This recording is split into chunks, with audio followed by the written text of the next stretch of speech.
I think most of you have already heard about this. Again, I'm late to the punch. My daughter my daughter was born last week, so this is me just sort of catching up on everything that I should have made videos on, but I just simply didn't have the time.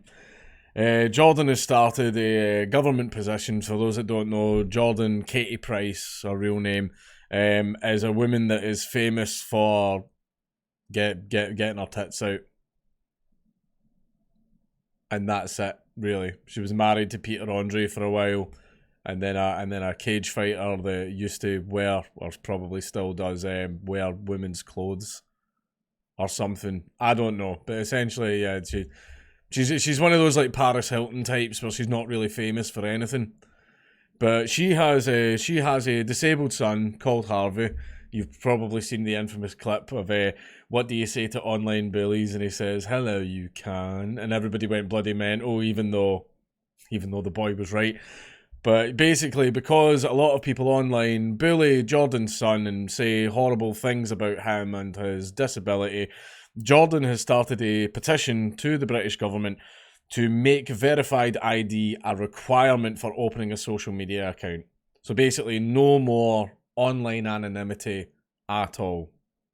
Which obviously is an absolutely horrible idea, and Jordan has absolutely no idea what she is talking about. Make it a legal requirement when opening a new social media account to provide a verified form of ID. Where the account belongs to a person under the age of 18, verify the account with the ID of a parent or guardian. To prevent an anonymised harmful activity, providing traceability if an offence occurs. People saying mean things is not an offence, Jordan. Well, sorry, forget, this is Britain. You can be locked up for 7 years for having an offensive meme on your phone, at least in Scotland. But yeah, there shouldn't be an offence. I mean, you can always block people, Jordan. I mean, if this is on Twitter, you literally have all of the tools. You can even filter out words to hide those types of tweets. There are even block lists and everything that you can use. Like, you have all of the tools at your fingertips to construct your online experience as you see fit. But no, I guess you taking like 10, 15 minutes to do that is a little bit too much work. So let's just make about 70 million people have to register ID so that they can use the bloody internet. And it got over 100,000 signatures, which basically means that Parliament will now consider it for a debate. Now, there's no announcement or anything being made on that yet, as to whether or not, like, the government definitely will respond, as it says there. If you get over 10,000, the government responds. But one of the things that I've learned about these government petitions is they are a fantastic way of getting the government to tell you no again. These petitions are useless and accomplish absolutely nothing. So basically, they'll consider it for debate, and I'm going to assume that when it goes into Parliament, it's going to get absolutely crapped all over and it will get thrown out, because this is an awful idea, because how the hell would you implement this? Like, more and more pressure is being put on social media companies to regulate their content. I mean, they're already having to deploy algorithms which, quite frankly, do not work because they don't understand sarcasm, satire, and things like that. Now it's going to be a case of they will have to, most likely will need to be done manually as well, verify the IDs of millions of users. Millions of you. Pretty much everyone and their gran is on social media. Right, so see, just in Britain alone, I think what is our population? About 60 million? 60, 70 million or something like that. You expect Facebook and Twitter to verify all of those people, all of their IDs. And also, well, hold on, what's the argument that gets made about we can't do it for voting? Can't do IDs for voting because a lot of people don't have IDs. They can't afford IDs. They can't buy IDs. Well, what about that, Jordan? What about that? Not everyone's as rich as you, Jordan. Not everyone can just afford an ID, right? And also, see if we can't do it for voting, something that is extraordinarily crucial to, how the overall country is run, something that literally changes the course of history and trajectory of an entire nation. Well, then, tell you what, I'll meet you in the middle. You want to do it through the internet? Do it for voting. We'll meet in the middle. You want to do it for the internet? Do it for voting. But the problem with this is, as well, is it means, it's not just the fact that it's a monumental task for social media companies to then just suddenly out the blue have to verify tens of millions of people through their IDs. Whistleblowers are now screwed. Whistleblowers are now completely screwed. You want to, publicly, go public with anything that the government or the police or anything like that done. Well, you can't now because they know who you are. And we all know what happens to people that exposes corrupt things that the government does. Hi SNP, I know you're watching. But yeah, it's just an absolutely terrible, awful idea. The problem is we are approaching the point where social media sites and the internet itself is going to be recognised as a human right. We are approaching that point. I feel that this is the next stage in the evolution of human society. See how I've said for the longest time that the literal physical town square in your city was the town square where everyone could stand in a soapbox and talk. Well, society has evolved now to the point where we all do it online.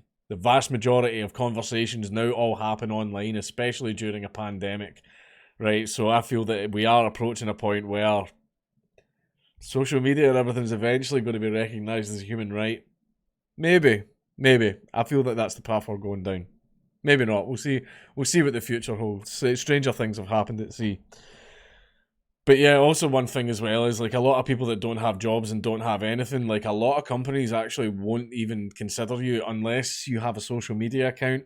And I think it's so that they can look and see what you post. I think that's why.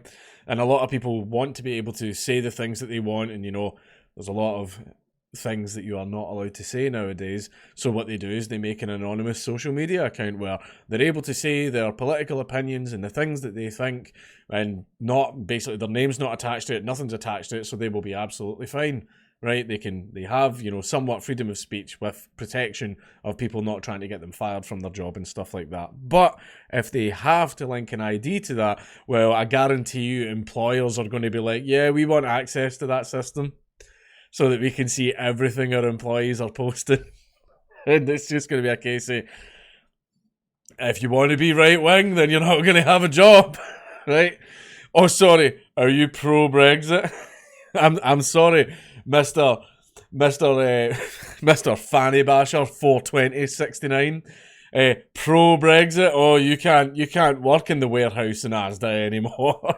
This is just an all-round horrible idea, but it's what you would expect from someone as stupid as Jordan, right?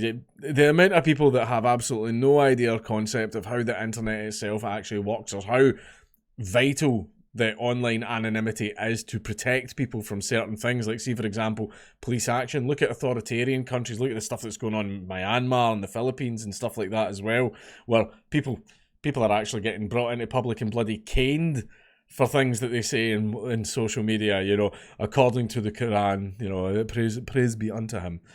Right, but basically, those countries would love everyone to have ID because it makes it so easier to track people down and punish them for the things that they say. Right? This is a horrendous idea. This is an authoritarian and surveillance state's wet dream, though. Right? See, if you don't like people saying mean things about Harvey, go onto Twitter, go into the little filtered word section, and add a bunch of things in. Right? Add a bunch of things in that you don't want to see. The same thing happened with the journalists about the learn to code nonsense, right? When people keep tweeting learn to code at me, learn to code. Well, what you do is you go into the filter, type in learn to code, press enter, and it filters out all of those tweets, and you'll never see it again. You'll never see it again, right? It will take you literally 15 seconds. No, I don't want to do that. I don't want to take 15 seconds out my day to deal with my own problems. Other people should deal with my problems. You child. But yeah, this is a dumb idea, and I'm hoping at least that when this goes to Parliament, it's going to get laughed out, because it's just, as far as the logistics of this goes, it's absolutely extreme. Jordan, stop being lazy. Figure out how to use the block button.